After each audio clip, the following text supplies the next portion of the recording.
L'année 2020 est une année électorale en Afrique et l'Organisation des Nations Unies a montré des signes d'inquiétude à travers la déclaration du secrétaire général de l'ONU, Antonio Guterres, en marge du 33e sommet de l'Union africaine qui s'est tenu dernièrement. Justement, l'organisation de ces élections en Afrique en 2020 pose des questions. Nous avons sur ce plateau pour discuter de ce thème qui, bien sûr, va essayer de passer au crible les raisons qui font qu'à chaque fois qu'il y a une élection organisée sur le continent, l'on s'en inquiète. À ma droite, donc, Diallo Mahamadou Tahirou, qui est membre du Front National de Défense de la Constitution de Guinée. Il vit à Libreville, au Gabon. Bonsoir. Bonsoir, monsieur Aziz. Et à ma gauche, Lagrange Simenou Agnampé, consultant, diplomate et directeur du cabinet Lige Council. Bonsoir Aziz et bonsoir chers téléspectateurs. Et nous avons en repérage, donc en ligne de Paris au téléphone, Dr Sao Ousmane, qui est chercheur en sociologie politique et président du cadre de concertation et dialogue des Mauritaniens de la diaspora. Nous aurons aussi un confrère tout à l'heure en ligne de Lomé au Togo. Il s'agit de Marc Aboflan qui nous parlera du déroulement de ces élections au Togo, du moins de la campagne électorale pour l'élection du président de la République. Avant toute chose, nous allons d'abord, en compagnie de Robert Adandé, passer au crible la cartographie de ces élections en Afrique. Face à la kyrielle d'élections qui aura lieu sur le continent, le Conseil de sécurité des Nations Unies plaide pour des élections libres, transparentes et exemptes de violence. L'organisation a fait part de sa préoccupation concernant la crispation croissante de la situation politique ainsi que la violence qui touche plusieurs pays d'Afrique de l'Ouest. Une région du continent qui entre dans une année électorale dense. Dans une déclaration présidentielle publiée ce mardi, l'organe onusien en charge de la paix et de la sécurité internationale a demandé au Bureau des Nations Unies pour l'Afrique de l'Ouest et du Sahel d'encourager tous les acteurs politiques à recourir au dialogue afin de régler leurs différends. Un scrutin législatif au Mali, 6 élections présidentielles au Togo, en Guinée, en Côte d'Ivoire, au Burkina Faso, au Ghana et au Niger auront lieu cette année. Le Conseil a souligné que les parties prenantes nationales dans ces 7 pays ouest-africains doivent collaborer pour faciliter la préparation en temps voulu et la tenue dans les délais fixés d'élections véritablement libres, justes, crédibles et pacifiques et prendre toutes les mesures qui s'imposent pour prévenir les violences. Par ailleurs, le Conseil a exhorté tous les candidats à ces élections à pouvoir concourir dans des conditions égales qui soient garanties et la participation pleine, effective et véritable des femmes aux scrutins électoraux doit être favorisée. Le Conseil a rappelé qu'au terme de la Charte africaine de la démocratie, des élections et de la gouvernance, les États partis doivent s'assurer que le processus d'amendement ou de révision de leur constitution repose sur un consensus national comportant le cas échéant le recours au référendum. En Guinée, le Conseil onusien a souhaité une reprise du dialogue à tous les acteurs politiques, quelle que soit leur appartenance, pour que les processus électoraux et les réformes politiques soient menés à bien dans un large consensus. Le Conseil a salué les efforts déployés par les pays d'Afrique de l'Ouest et du Sahel pour faire progresser la participation des femmes au processus politique, notamment en vue d'accroître le nombre de femmes aux hautes fonctions de l'État, conformément aux dispositions constitutionnelles de chaque État et aux engagements pris au niveau national, régional et mondial, ainsi qu'à la résolution 1325 et aux résolutions ultérieures sur les femmes et la paix et la sécurité.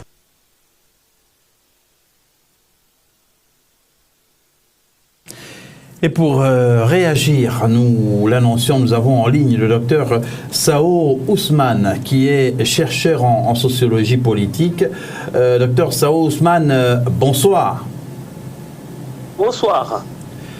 La cartographie des élections en Afrique pour l'année 2020 est fournie. Nous avons bien entendu plusieurs élections présidentielles et des élections législatives. Pourquoi ces scrutins inquiètent-ils autant? Oui, bonsoir. Pourquoi c'est structuré autant? C'est surtout au niveau de la limitation des mandats qu'il faut voir. En 2020, comme vous l'avez aussi bien dit, les pays africains, la plupart des pays africains vont aux élections présidentielles, donc la plupart des présidents ont déjà fait les 2 mandats inscrits dans leur constitution. Donc c'est déjà quelque part qui fait que ça inquiète dans la communauté internationale et deuxièmement la communauté nationale, surtout la population. Donc là, j'ai vu que vous avez parlé du cas de la Guinée, où nous avons un président Alpha Condé, à 81 ans, qui a déjà fait presque les mandats déjà inscrits dans la Constitution, qui vise à faire une révision de Constitution pour peut-être, je dis bien, parce qu'il faut le poser au conditionnel, pour peut-être briguer en 3e ou 4e mandat, on ne sait pas, ce qui fait qu'aujourd'hui, si on le généralise au niveau des continents africains, on voit que ça peut peut-être poser problème et peut-être même que ça nous inquiète parce que ces facteurs de déstabilisation, couplés à cela, le problème qu'il y a en Afrique, surtout au niveau de l'instabilité, le terrorisme aussi, peut-être que ça pourrait aussi inquiéter plus parce que c'est des facteurs internes qui vont être jonglés avec des facteurs externes. Ça pourrait créer un gros problème en Afrique. Alors, il y a plusieurs facteurs qui inquiètent. Le docteur Sao Ousmane a évoqué le terrorisme qui menace le continent africain et on y reviendra avec notre confrère du Togo tout à l'heure puisque le candidat sortant, le président sortant, le candidat à sa propre succession, Faure Gnassingbé, a évoqué la sécurité lors de ses premiers jours de campagne électorale au Togo. La sécurité va poser problème, mais mis à part la sécurité, est-ce que finalement cette insécurité n'est pas causée, Lagrange Siménois Nyangpe, surtout par les acteurs politiques? Est-ce qu'il faut dire que ce problème de sécurité est posé par les acteurs politiques? Je dirais non, dans la mesure où ce problème de sécurité existait déjà depuis un bon moment. Des dispositions auraient peut-être pu être prises et ne l'ont pas été, mais dire d'emblée que ces problèmes d'ordre sécuritaire émanent des acteurs politiques, je dirais non. Il faut voir la chose autrement. Au-delà des problèmes sécuritaires, il y a l'organisation réelle de ces élections. Quelle est la réelle marge de manœuvre que nous laissons aux organes qui sont chargés de gérer ces élections-là? Et quel est le rôle fondamental que jouent les acteurs politiques, aussi bien pro-gouvernementaux que de l'opposition, dans la sensibilisation des acteurs ou de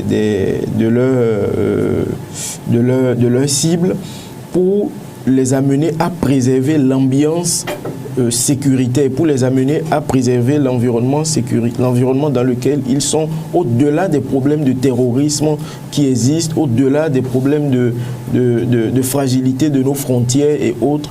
C'est d'abord un problème d'organisation. Une élection, je pense que nous devrons arriver à cette étape-là où il faut préparer ces élections peut-être 1 an ou plus à l'avance, prendre un certain nombre de dispositions. Il ne faut pas attendre la dernière minute pour commencer à se préparer. Il ne faut pas attendre que les Nations Unies ou l'Union africaine interpellent pour montrer ce qui est en train d'être fait concrètement dans le cadre de l'organisation de ces élections-là. Parce que les problèmes sécuritaires resteront. Les élections passeront, quoi que l'on dise, et ceux ou celles qui organisent ces élections feront tout pour gagner le pari de la tenue effective de ces élections-là.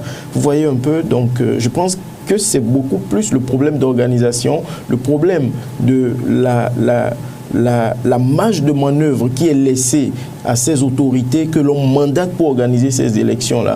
Je pense que c'est sur ces questions-là qu'il faille travailler. Non pas qu'il ne faut pas travailler sur les questions sécuritaires, il faut beaucoup y travailler, mais il faut laisser ce travail-là se faire au niveau des spécialistes des questions sécuritaires et par rapport aux violences que nous voyons, aux violences préélectorales, pendant les périodes électorales ou post-électorales, il faudrait que les acteurs politiques qui sont, je dirais, la cause de ces conflits, puissent avoir des entretiens, puissent avoir des campagnes de sensibilisation avec leurs militants, avec leurs acteurs pour que cela diminue et qu'on n'en soit plus à ce niveau-là. Diallo Mamadou Tahirou, les Nations Unies s'inquiètent de ces élections à venir sur le continent africain. Il y a des signes qui montrent que dans certains pays, il y a des tensions, par exemple en Guinée. Oui, effectivement, M. Aziz. Force de constater qu'il y a un problème politique depuis 2010, voire 2008 en Guinée, chose qu'on n'a pas pu remédier jusqu'à maintenant. Nous pouvons constater le manque de volonté des autorités face au texte de loi de la République. Le manque de volonté de respecter les textes de la République. Pourquoi? Parce qu'ils veulent s'installer éternellement au pouvoir. Ils ne veulent pas penser à l'alternance politique et autres. Nous, chez nous en Guinée, par exemple, il faut constater que depuis 2010, on a eu notre premier président démocratiquement élu au pouvoir. Et voilà, depuis 2010, il n'a pas remarqué qu'il est président de tous les Guinéens, mais il s'attelle à rester le même opposant qu'il était depuis des années. Et depuis, il ne pense qu'à modifier une constitution pour s'éterniser au pouvoir. Et c'est malheureusement déplorable. Oui, mais pour l'instant, l'opposition a appelé au boycott des élections à venir si la constitution venait à être modifiée. Mais on va également savoir ce qu'en pense le docteur Sao Ousmane. Est-ce que c'est une bonne attitude de l'opposition en Guinée d'appeler au boycott de ces élections? Non, personnellement, je crois que ce n'est pas une bonne attitude parce qu'on a d'expérience que la politique de la chaise vide n'est pas une bonne solution parce que presque beaucoup de présidents africains ne demandent que cela parce qu'ils savent que si l'opposition se présenter aux élections, ils ont une forte chance d'échouer, de ne pas. Et je crois qu'il faut encourager l'opposition à maintenir la pression pour que déjà Alpha Condé ne change pas de constitution et après qu'il ne se représente pas pour un mandat, pour un autre mandat. Donc il faut qu'ils disent à Alpha Condé que là, ils sont en position de force parce que quand on voit un peu ce qui se passe en Guinée et que l'opposition mobilisée avec tout ce qu'il y a comme parti, les partis civils et tout, il y a tout le monde dans la rue pour manifester et dire à Alpha Condé que déjà il faut qu'il parte parce que le changement de constitution, il n'est pas question, il faut qu'il respecte déjà la constitution et deuxièmement, il faut qu'il parte. Donc, dire qu'on va boycotter, donc c'est dire qu'Alpha Condé, donc oui, tu peux y aller, après on verra. Non, ce n'est pas une bonne solution. Il faut maintenir la pression, il faut continuer à lutter et demander à Alpha Condé de ne pas changer de modifier la constitution et partir et permettre l'alternance en Guinée. C'est ce que le peuple africain demande. Mais permettre l'alternance à travers ces luttes est parfois coûteux puisqu'il y a des pertes en vie humaine qui sont à déplorer malheureusement. Docteur, est-ce que finalement, au-delà des manifestations qui parfois exposent les militants anti-modification de la Constitution aux rigueurs des forces de sécurité ou bien à la répression des forces de sécurité, eh bien, il ne faudrait pas une autre posture. Et si justement l'opposition devait avoir une autre posture, quelle serait-elle? Bien sûr, il faut que l'opposition ait une autre posture. Surtout déjà, il faut qu'ils s'organisent à avoir un cadre qui les unit tous et peut-être avoir un seul candidat pour aller aux élections présidentielles. Et deuxièmement, c'est ce qu'on a vu déjà en Algérie tout récemment. On a vu qu'il y a eu des changements en Algérie sans pour autant verser le sang. Les Algériens se sont opposés à plusieurs dignitaires du pays et finalement le régime a changé de fusil d'épaule.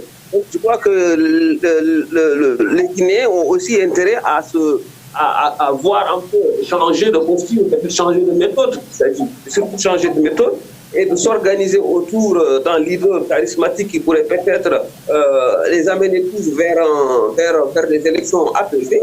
Et je crois qu'aussi, quelque part, c'est vrai qu'après, on a observé qu'il y a eu beaucoup de morts. Dernièrement, ils se sont surtout des jeunes qui aspirent à un changement, qui aspirent à une démocratie durable dans les pays, qui aspirent aussi à avoir une alternance en Guinée. Ce sont ces jeunes-là qui tombent souvent. Et malheureusement, c'est très difficile à comprendre parce que nous, jeunes Africains, nous voyons un peu ces jeunes qui sont là, qui tombent, et nous pouvons dire que ce n'est pas ce que nous souhaitons. Mais seulement, il faut qu'ils changent de méthode, il faut qu'ils s'organisent plus, pas, parce qu'on a observé qu'il y a un autre leader guinéen qui se proclame candidat et d'autres qui surgissent de nulle part pour essayer de se proclamer parce qu'ils vont tous ils se dispersent pour aller aux élections présidentielles. Il y a élections présidentielles, bien sûr. Donc la méthode pour moi, déjà, c'est de s'organiser avec vraiment le forum civil qui est sur place, de s'organiser avec les partis politiques de l'opposition et essayer vraiment d'amener Alpha Condé, surtout amener Alpha Condé à renoncer à cette manière de vouloir changer de constitution, à vouloir vraiment se représenter, surtout parce qu'à 81 ans, ça fait quand même des années et des années que M. Condé est au pouvoir. S'il n'a pas changé durant ces années, la Guinée, ce n'est pas durant les années à venir qu'il va le changer. J'en suis sûr et certain. Évidemment, il faut changer de posture, mais ce changement de posture peut-être découlera d'une réorganisation même de la position au niveau de ce qu'on voit actuellement. On voit que ce n'est pas... Ils sont nombreux, il y a une foule extraordinaire qui lutte, mais il va peut-être falloir s'organiser autrement vers des élections et ne pas boycotter parce que le boycott n'est pas une bonne solution. Alors, vous allez réagir avant qu'on aille au Togo? Oui, évidemment. Je vais réagir un peu face à ce que le docteur disait. Il faut qu'on remarque que depuis 2010, l'opposition continue à aider M. Alpha Condé à rester au pouvoir. L'opposition est restée sage pendant un long moment. Ils n'ont pas voulu vraiment que cette situation que nous avons aujourd'hui arrive. Raison pour laquelle, en 2015, l'opposition avait constaté que le fichier n'était pas fiable pour aller à une élection présidentielle. Ils ont accepté d'aller dans les élections dans le but de préserver l'activité sociale dans le pays. Mais le fichier en question, il est révisé actuellement. Non, mais c'est un désordre total. Le fichier est adapté aux besoins de M. Alpha Condé. Il faut remarquer que l'opposition arrivait à un moment où il était un peu perdu, d'où ça a conduit une naissance à une force politique, comment je ne dirais pas politique, une force civile, où elle regroupe la société civile, les partis politiques, toutes les parties prenantes en fait, de la nation, pour dire non à M. Alpha Condé, parce que vraiment depuis un long moment, nous constatons avec désolation ce qui se passe dans le pays, que rien n'est respecté. On dirait que nous vivons dans un pays où, comment je vais appeler, où le droit n'est pas suivi, où on ne pense qu'à soi-même, on pense qu'à faire les choses tant qu'elles nous semblent. Et voilà, malheureusement, c'est déplorable. Et aujourd'hui, ce n'est pas seulement l'opposition qui s'élève contre M. Alpha Condé.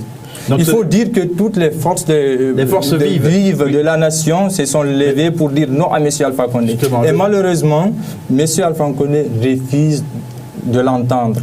Que ce soit les religieux et autres, tous sont venus devant le président de la République pour lui soumettre. Écoutez, Monsieur le Président, veuillez vous retirer du processus électoral, organiser des élections, partez par la grande porte et laissez le pays survivre, laissez le pays continuer sa démocratie qui est jeune. Et malheureusement, ils ne le veulent pas. Aujourd'hui, par exemple, nous constatons qu'il y a 35 morts depuis la naissance du FNDC. 35 morts, et si nous faisons le bilan des morts depuis que M. Alpha Condé est arrivé au pouvoir, nous sommes dans les 100 et quelques, bientôt 200. 35 morts, justement, 35 morts, c'est énorme, mais nous avons... Même aujourd'hui, là où je vous parle, il y a eu un mort à Zérékoré. Et nous avons, en Guinée forestière... En Guinée forestière... Nous avons justement évoqué la question de la violence avec Dr Sao Ousmane. Il faudrait justement, et c'est ce qui inquiète, à juste titre les Nations Unies, si les lois de la République ne vont pas respecter, ça conduit à ça. Oui, mais il faudrait avoir une alternative à la violence, la grande Siménoua Nyankpé. Il faudrait avoir une alternative à la violence, mais particulièrement par rapport au cas de la Guinée, nous nous rendons compte aujourd'hui que l'opposition, la société civile et tout le peuple béninois et tout le peuple guinéen est en train de mettre tout en œuvre pour essayer d'obtenir du président Alpha Condé qu'il puisse faire des concessions, ce qu'il n'arrive pas à obtenir. Mais toujours est-il que ce peuple, cette société civile et cette opposition, à mon humble avis, ne s'accordent pas encore comme cela se doit. Ce qui crée effectivement ces morts. C'est vrai, le pouvoir en place peut relâcher l'armée, le pouvoir en place peut prendre des dispositions pour des répressions. Mais puisqu'il y a déjà eu des situations similaires et que vous savez que c'est la réponse qui doit arriver, ne serait-il pas mieux de changer de stratégie? Alors il y a des tensions. Nous allons aller au Togo avant de revenir. S'il vous plaît, on va continuer en Guinée un peu, si vous me permettez, bien sûr. Allez-y, bien sûr. Il faut comprendre que 85% de la population sont favorables à une alternance au pouvoir. Ce sont les statistiques, ce sont les chiffres qui sont là. Pas de l'opposition. Il faut remarquer, vous-même, vous voyez les manifestations qui se passent à Conakry aujourd'hui. Il y a beaucoup de monde dans les rues. Tous les Guinéens, je dirais la majorité des Guinéens, se sont mobilisés pour dire non, il faut laisser la démocratie vivre dans cette République. Il faut respecter les institutions. Il ne faudrait pas s'atteler au pouvoir pour un but... comment je vais appeler, pour lapider, je dirais, ou bien pour remplir les poches des uns et des autres, les ministres et autres. Non, il faut qu'ils comprennent que la Guinée a évolué. La Guinée a un lourd passé. Ils ont tiré les leçons du passé et ils veulent aller de l'avant. Et pour ça, il faut alterner, il faut accepter que vraiment, il faut donner la place aux autres et autres. Chacun vient placer ses idées et autres, comme ça nous pouvons avancer. Mais si une seule personne dit, si ce n'est que moi, le pays ne va pas avancer, nous nous inscrivons en faux face à cette attitude et nous n'allons pas le permettre. Les élections n'auront pas lieu et la Guinée va changer. De toute façon, non, mais ce qui est à souhaiter, justement, Diallo Mamadou Tahirou, c'est que les élections se déroulent partout sur le continent, mais dans un climat apaisé. Et nous avons justement en ligne de Lomé au Togo, Marc Caboflan, qui est journaliste et qui va nous dire, bien entendu, comment se déroule la campagne électorale dans le pays. Marc Caboflan, bonsoir. Bonsoir. Il est vrai que la campagne électorale pour la présidentielle est lancée depuis 10 jours bientôt. Elle va se terminer dans quelques jours et c'est une ambiance bon enfant qui règne depuis le début de cette campagne. En tout cas, dans les grandes villes du pays, on peut déjà voir des affiches géantes de la plupart des candidats qui sont affichés, même si le président sortant est beaucoup plus visible que ces 6 autres challengers. Maintenant, sur le terrain, le président s'est jeté dans la course corps et âme. On l'a vu sillonner les hameaux du pays. À côté de lui, on a le candidat qui est le leader de l'opposition, Jean-Pierre Fabre, qui aussi a sillonné toute l'étendue du territoire pour porter son message contenu dans son projet de société intitulé « Mes engagements renouvelés pour le Togo » qu'il porte aux populations avec bien évidemment pour objectif, pour cette 3e confrontation qu'il aura avec Faure Gnassingbé, de pouvoir sortir gagnant. À côté, il y a Agbeyome Kodjo, qui également à l'appui de l'archevêque, l'ancien archevêque émérite de Lomé, qu'il a désigné donc au terme d'un processus avec sa dynamique, et donc Agbeyome Kodjo, qui bat aussi campagne. Et bien évidemment, les 4 autres challengers au rang desquels on peut citer Dr Puissant, le professeur Wolou, le professeur Aimé Gougué et maître Kassona Traoré se sont lancés dans la course et on attend bien évidemment la fin de cette campagne-là qui pour le moment se déroule sans incident aucun, sans accroc. Tout est plutôt bien dans une ambiance sereine. Les maîtres mots de cette campagne sont de la part du pouvoir la paix et la sécurité, et de la part de l'opposition passer par tous les moyens pour éjecter le président Faure Gnassingbé du pouvoir. Alors l'opposition a quand même des difficultés, Marc Aboflan, puisqu'on a entendu ces récriminations, notamment par rapport au financement de sa campagne électorale. Il est vrai que depuis l'annonce du financement, de ce financement public à la campagne, qui est d'un montant de 500 millions, dont 300 millions pour les candidats au premier tour et 200 millions pour les candidats qui passeront cette étape, ces 300 millions ont été, devraient être répartis équitablement entre les 7 candidats, donc à raison d'environ 42 à 43 millions par candidat. Et malheureusement, pour le moment, ces fonds n'ont pas encore été décaissés par le pouvoir, qu'on peut accuser aussi, puisque l'opposition ne dispose pas de grands moyens de profiter ou de passer par ce moyen pour mettre une pression supplémentaire à ses adversaires. Mais en même temps, il ne faut pas oublier que 42 millions ne peut pas suffire pour faire une campagne électorale, et l'opposition ne devrait pas s'accrocher à ce montant-là pour faire campagne. Je pense que c'est une manne qui provient de l'État. Si elle vient, tant mieux, mais l'opposition devrait quand même être capable de bien animer sa campagne, malgré le fait que l'État n'ait pas encore débloqué ses ressources. Alors une campagne électorale, ça coûte cher. Ça coûte cher en Afrique. On voit l'opposition se plaindre au Togo. Et comment arriver à mener valablement, à battre valablement campagne si, bien entendu, on n'a pas les moyens qu'il faut. On sait que les moyens de l'État sont au service d'autres candidats. Effectivement, une élection électorale coûte excessivement cher. Les moyens de l'État servent à certains candidats. Et je pense qu'il appartient à nos autorités politico-administratives de réglementer cet état de fait qu'est l'usage des moyens publics, des biens publics pour faire des campagnes.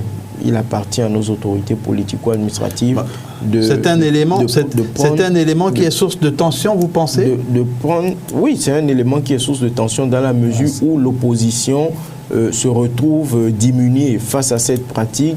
L'opposition se retrouve méprisée. Mais moi, je crois également qu'une campagne ne nécessite pas autant de moyens qu'on veut y mettre. Le pouvoir appartient au peuple. Et il appartient au peuple lorsque les mécanismes sont réellement mis en place pour que le peuple s'exprime, pour que le détenteur du pouvoir puisse l'octroyer à qui le mérite. Je crois que les moyens également, même s'ils faisaient défaut, pourraient permettre aux candidats qui n'en ont pas de triompher. Nous l'avons vu dans certains pays où les détenteurs du pouvoir avaient mis tous les moyens qu'il fallait, avaient mis au-delà même qu'il fallait, mais au bout du rouleau, nous nous sommes rendus compte que le peuple s'était réellement exprimé et ils avaient perdu. Ils avaient perdu. Donc le problème du financement, moi je pense qu'il nous revient, nous Africains et particulièrement nous jeunes d'aujourd'hui, d'amener nos gouvernants, d'amener nos... Alors on rappelle que les Nations Unies justement ont appelé tous les acteurs politiques à la retenue. Il y a des conditions à remplir pour que les scrutins soient apaisés. Est-ce qu'il n'y a pas un sentiment d'injustice justement qui est développé par le fait que les moyens soient... On ne dirait pas qu'il bon, ça s'est fait ressentir quand même au niveau de la population. Si une partie où les gouvernants utilisent les fonds publics pour battre leur campagne, et ils partent jusqu'à voter un budget colossal où les autres opposants ou je ne sais pas, consorts ne pourront pas faire face à ces financements, c'est un moyen de les éliminer. Et il faut savoir que c'est cette même population qui donne ces fonds, et voilà, les fonds servent à une minorité, des gens qui utilisent les fonds publics pour battre leur campagne ou pour aller acheter des voix. On en a vu partout. C'est désolant. Et face à cette situation, nous remarquons que les institutions internationales restent miettes face à ah non, mais c'est aux États, c'est aux États africains de s'organiser. C'est vrai, les observateurs. Nous avons constaté, par exemple, surtout chez moi, où l'État débloque des milliards pour une réception d'un simple président de la République, qui se lance même pas dans une campagne, mais autre. Mais les campagnes vont au-delà de ça. Pour juste un match de gala où on dépense plus de 400 et quelques milliards. Mais c'est grave. Donc 400 millions 400 millions, je dirais, pas milliards. Mais c'est grave. Mais ce sont les fonds publics, quand même. Il faut le rappeler. Il faut vraiment que qu'il y ait un réveil de conscience, que nous comprenions vraiment que nous sommes là pour servir le peuple et non servir d'eux. Alors, justement, le docteur Sao Ousmane est en ligne. Docteur Sao Ousmane, il y a des tensions, c'est vrai, qui sont palpables en Afrique de l'Ouest, bon, notamment en Guinée et au Togo, même si au Togo il y en a moins. L'Afrique de l'Est va avoir le Burundi qui va tenir son élection présidentielle sans Pierre Nkurunziza qui s'est choisi un successeur. Finalement, de ce côté-là, on a droit à une forme de désescalade. On peut penser comme ça, mais revenir un peu au Togo. Il faut savoir que Faure Gnassingbé a pris ses fonctions en 2005 lors d'une élection contestée suite au décès de son père, Gnassingbé Ayadama, qui avait dirigé ce pays d'Afrique de l'Ouest d'une main de fer pendant 38 ans. Donc, au Togo, le terrain électoral reste déséquilibré.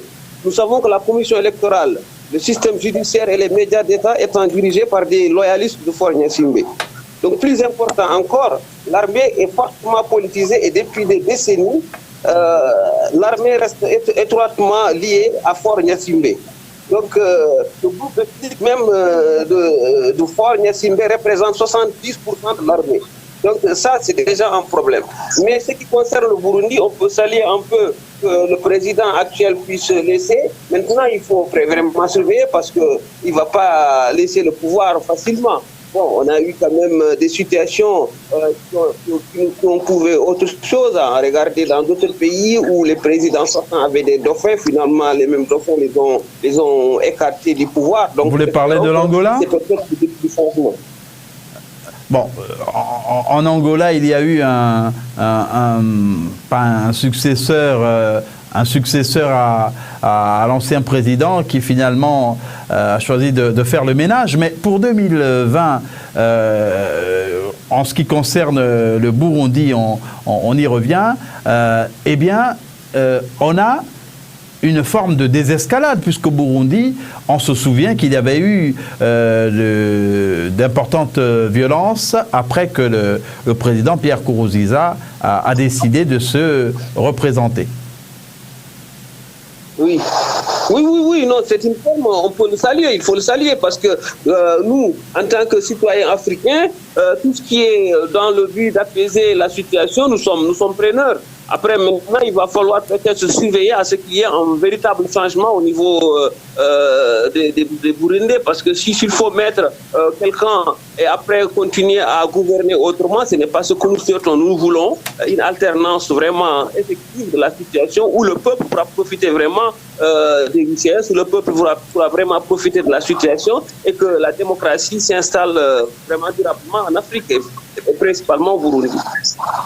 Alors parmi les bons élèves, nous avons le Ghana. qui va également organiser une élection. Mais pour ce qui est du Ghana, il n'y a pas de raison de s'inquiéter. Non, il n'y a pas de raison de s'inquiéter parce que le Ghana a toujours observé, on a toujours observé qu'il y a eu toujours des élections.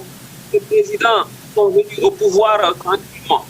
On a même vu l'histoire du Ghana, nous avons vu même des anciens présidents qui étaient arrivés ont laissé le pouvoir avec la situation que nous avons. Donc aujourd'hui, nous pouvons saluer la démocratie au Ghana, nous pouvons saluer la démocratie dans plusieurs pays africains qui ont vraiment compris que pour développer, il faut une démocratie stable. Alors on a quelques soucis. On a quelques soucis avec la ligne. Nous allons vous reprendre, docteur Sao Ousmane, pour faire réagir nos invités sur le plateau. Il y a une culture de l'alternance démocratique au Ghana. Oui, évidemment, c'est quelque chose à apprécier. Le Ghana est une république démocratique maintenant. Nous constatons que toutes les dernières élections présidentielles, du moins les 3 dernières élections, je dirais les 2, se sont bien déroulées sans incidence. Et c'est quelque chose à apprécier. Et les autres présidents devraient s'inspirer du cas du Ghana pour les mettre en œuvre chez eux à profit. C'est tellement joli de voir des anciens présidents se retrouver au même endroit, de discuter des problèmes de la République. Les autres devaient s'inspirer de ce cas pour donner cette culture, cette joie à la population. Permettre aux populations d'être en joie. On a cette image qui vient d'évoquer Diallo Mamadou Tahirou, d'anciens présidents ghanéens, de trois anciens présidents ghanéens assis, en tout cas ensemble, et qui, je crois, regardaient un match de football. Récemment, on a même eu un président, entre parenthèses, ghanéen, qui gérait la circulation. Qui régulait la situation. On parlait de Jerry Rawlins. C'est une vidéo virale. C'est une très belle image, ce sont de très belles initiatives, mais n'oubliez pas que chaque pays a ses réalités, chaque pays a son histoire. Et il a fallu que un leader puisse présider aux destinées de ce pays pour imposer un rythme, vaille que vaille. Et quel que soit ce que cela aurait pu lui coûter ou lui a coûté, il a bien voulu imprimer cette marque-là qui est restée jusqu'à nos jours. C'est ce que nous voyons au niveau du Ghana. Mais nous demandons, c'est vrai, il serait souhaitable que nous puissions voir cela se pérenniser dans tout l'espace ouest africain. Cela va se faire de façon crescendo si nous arrivons à avoir des autorités politico-administratives qui ont cette vision-là. Parce que c'est nous qui choisissons, quoi que l'on dise, nos autorités politico-administratives. Nous les acceptons, nous les assumons, mais tant qu'ils n'ont pas cette vision-là, cela n'arrivera pas. Et une chose est certaine, il finit toujours par avoir une alliance, une alternance, qu'on le veuille ou non, l'alternance finit toujours par arriver. Et lorsqu'elle arrive, qui est-ce qui préside aux destinées et qu'est-ce que la société civile qui a beaucoup milité, qu'est-ce que l'opposition qui a beaucoup milité met en place? J'ai écouté mon co-débatteur tout à l'heure qui a dit que jusqu'en 2015, ils ont accepté un certain nombre de consensus, ils ont accepté un certain nombre de compromis. Mais est-ce qu'ils ont pensé à l'après? Je ne sais pas si vous voyez un peu. Je ne dis pas qu'ils ont mal fait d'accepter ces compromis. Mais pendant que ces compromis étaient en train d'être acceptés, qu'est-ce qui a été fait pour pouvoir empêcher ce qui est en train de se dérouler? Alors, les élections en Afrique de l'Ouest et sur le continent africain posent également un autre problème. Il y a le défi de la sécurité face au terrorisme. Et pendant cette campagne électorale au Togo, le président du Togo, Faure Gnassingbé, a bien entendu évoqué le problème du terrorisme et de la sécurité transfrontalière avec ce qui se passe chez le voisin burkinabé. Marc Aboflan, la sécurité est donc l'un des points qui revient dans les différents discours des candidats à l'élection présidentielle au Togo.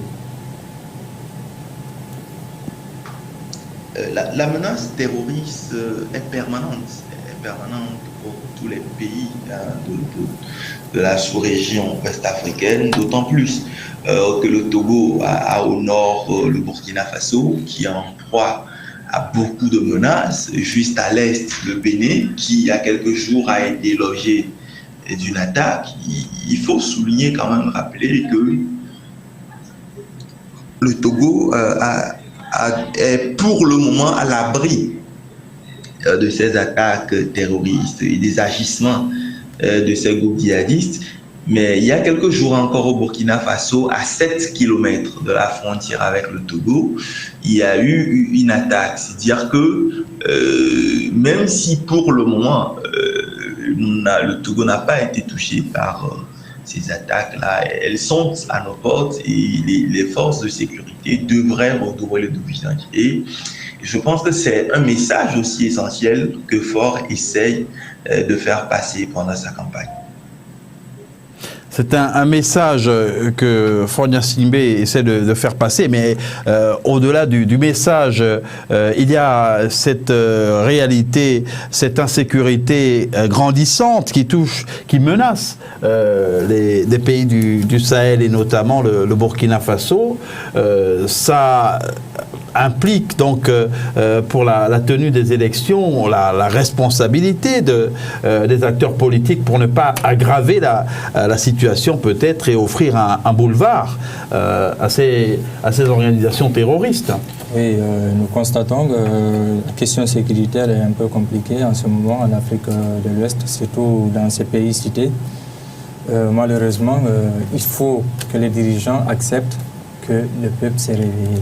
Il faut accepter qu'il y ait un changement de pouvoir. Il faut qu'il y ait l'alternance. Si nous nous référons aux statistiques de 1990 à 2014, on n'a eu que seulement 3 présidents en Afrique de l'Ouest qui sont au pouvoir, qui ont organisé des élections et qui sont partis. Et de 2015 à 2016, il y en a eu 5 qui sont partis. Il y a eu 10 élections, mais la moitié est partie à travers les élections. Donc le peuple est réveillé. Si nous voulons inculquer l'esprit de paix et de quiétude, il faut qu'on s'accepte. Si nous nous acceptons, nous pouvons mieux organiser les choses et chercher à régulariser la question sécuritaire. Mais si nous-mêmes, nous cherchons à créer des incidences au sein de nos propres pays respectifs pour des questions politiques, rester au pouvoir, franchement, nous allons nous retrouver à un moment donné face à une situation que nous ne souhaitons pas, une situation où il n'y a pas la sécurité dans cette zone. Parce que si nous constatons que ce sont des pays frontaliers, malheureusement, si quelque chose atteint, par exemple le Burkina et le Mali, ils ont frontière, le Mali et la Guinée, ainsi de suite. Et dans tous ces pays, il y a un danger visible. Il y a un président Ibeka déjà qui veut changer la constitution aussi pour rester au pouvoir, ainsi de suite en Guinée. C'est un soupçon. C'est un soupçon.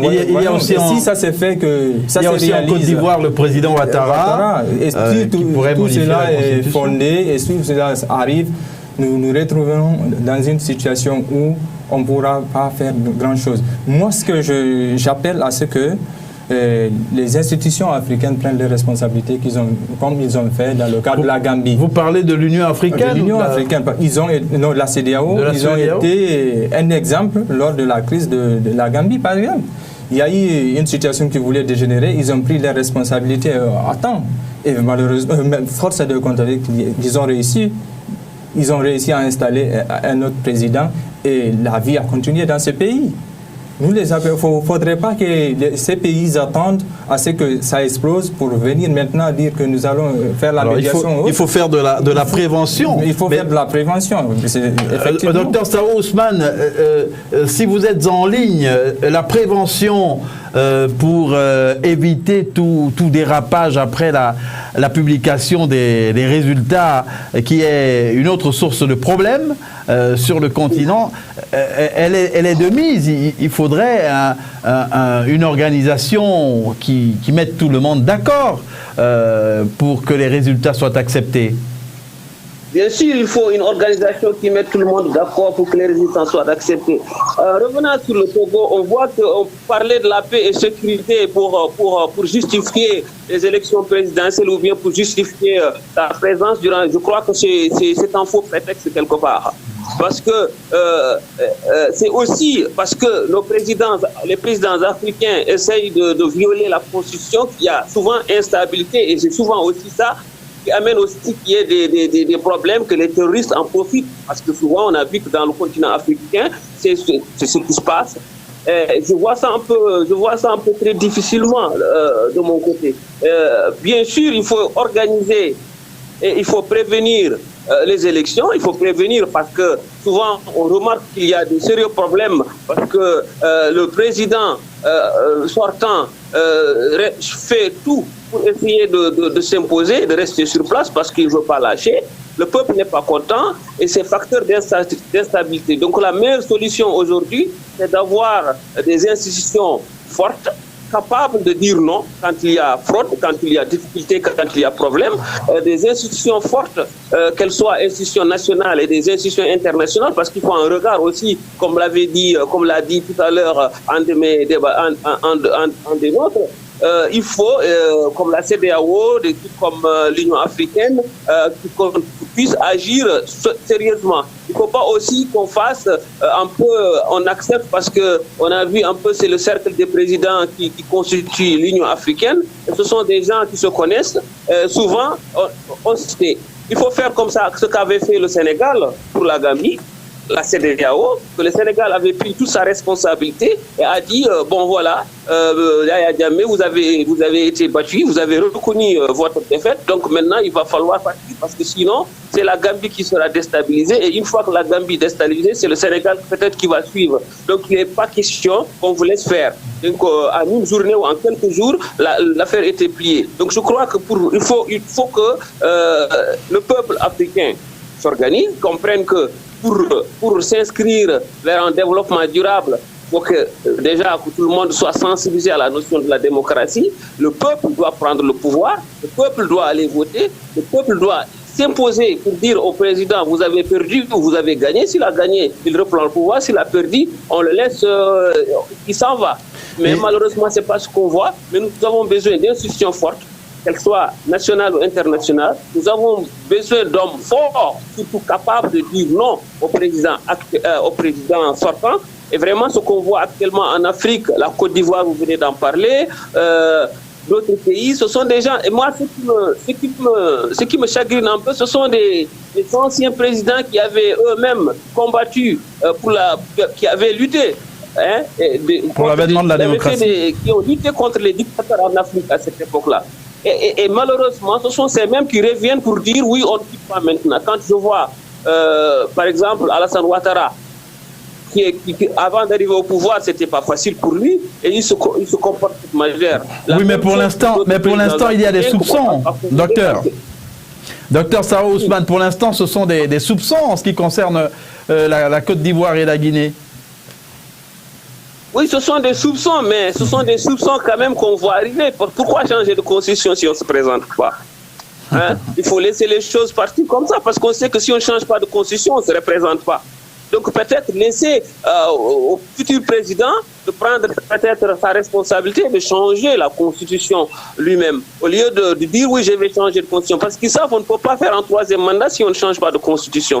Donc quelque part, même si ce sont que des soupçons, ce sont des soupçons qui prêtent quand même à des choses réelles, parce que moi, ça me fait un peu peur de voir cette situation-là. C'est surtout des gens qui ont lutté, qui ont donné de leur vie pour arriver au pouvoir en faisant...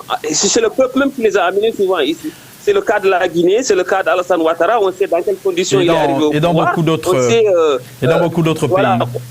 Voilà. Et dans beaucoup d'autres pays, docteur Sao Ousmane, nous allons donner la parole à Diallo Mahamadou Tahirou pour conclure, parce que le débat est passionnant, mais on arrive progressivement au terme de l'émission. Que faudrait-il pour une année électorale apaisée en Afrique, puisqu'il y a on a dit de nombreux scrutins, mais il y a des zones qui inquiètent plus que les autres.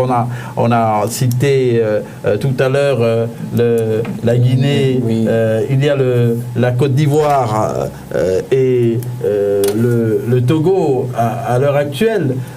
En tout cas... De ce fait, vu le constat de partout, je vais m'atteler sur la Guinée, par exemple. Vu ce qui se passe, malheureusement, c'est déplorable. Nous appelons le professeur Alpha Condé à accepter la volonté du peuple, à accepter qu'il a dirigé pendant 2 mandats et que la Constitution est stricte là-dessus, qu'il faudrait qu'il parte. Si... Mais écoutez, on a donné la latitude à M. Alpha Condé d'organiser un référendum dès son accession au pouvoir en 2010. C'était prévu qu'en 6 mois qu'il organise un référendum, chose qui n'a pas été faite jusqu'à nos jours. Et ce n'est pas maintenant, à la fin de son mandat, qu'il va dire qu'il va organiser un référendum ou coupler un référendum ou une histoire de se présenter, de s'éterniser au pouvoir, parce qu'il est dit dans cette nouvelle constitution qu'il veut imposer au peuple qu'il y aura 2 mandats de 6 ans successifs. Ça, c'est pour s'éterniser au pouvoir. Nous allons dire qu'aujourd'hui, il faut rappeler qu'il a 82 ans. Ça fera 82 ans plus, comment je vais appeler, 12 ans. Ça fera c'est quasiment, je ne sais pas s'il a un contrat avec Dieu, mais ça fera là, on ne va pas... Ça fera l'objet d'un autre... S'il vous plaît, non, mais ça fera l'objet d'un autre débat. Nous sommes... il est 21. Juste en quelques secondes. Il est 21h. Vous allez conclure en quelques secondes, s'il vous plaît, parce que nous sommes tenus par le temps. D'accord. Nous demandons à M. Alpha Condé de respecter la volonté du peuple, s'il vous plaît, organiser des élections et quitter le pouvoir. Mais avant, nous voulons qu'il y ait, comment je vais appeler, des conditions qui favorisent cette alternance, à savoir la révision sur la situation de la CENI et autres, que malheureusement, quelque chose que nous constatons de nulle part en Afrique, que seulement en Guinée, où il y a une hausse de... Alors ça fera l'objet d'un autre débat. On voit bien que vous évoquez la problématique de la commission électorale et surtout du toilettage du fichier électoral, mais ça fera l'objet d'un autre débat, on peut vous le garantir. Ce que nous attendons de M. Alpha Condé, c'est de sortir publiquement, dire alors, je veux organiser les élections et je ne serai pas candidat et tout rentrera en ordre. On espère qu'il vous a entendu. Lagrange Siménois Nyangpé en 30 secondes. Merci pour ce débat passionnant, mais je dirais que les responsabilités doivent être partagées, que les acteurs politiques qui ont le privilège d'avoir la société civile à leur côté puissent vraiment parler d'une même voix et réellement porter la voix de la société civile qui accepte de se sacrifier pour eux. C'est ce que nous dirons. Nous avons le privilège d'avoir la communauté internationale, les Nations Unies, l'Union africaine qui met tout en œuvre pour accompagner ces processus-là afin que l'image de l'Afrique soit redorée. Et on espère que pour toutes ces élections en 2020, eh bien, le continent africain en sortira grandi. Enfin, les pays qui vont organiser des élections vont les organiser dans les meilleures conditions. Vous avez compris que ça a été passionnant. Nous remercions en tout cas le Dr Sao Ousmane, chercheur en sociologie politique et président du cadre de concertation et dialogue des Mauritaniens de la diaspora. Docteur, nous aurons grand plaisir à vous retrouver pour un autre débat sur la tribune du mardi. Merci. Donc, allô? Oui, nous vous entendons. Oui, c'est tout juste pour conclure. Si vous me donnez quelques secondes. Allez-y.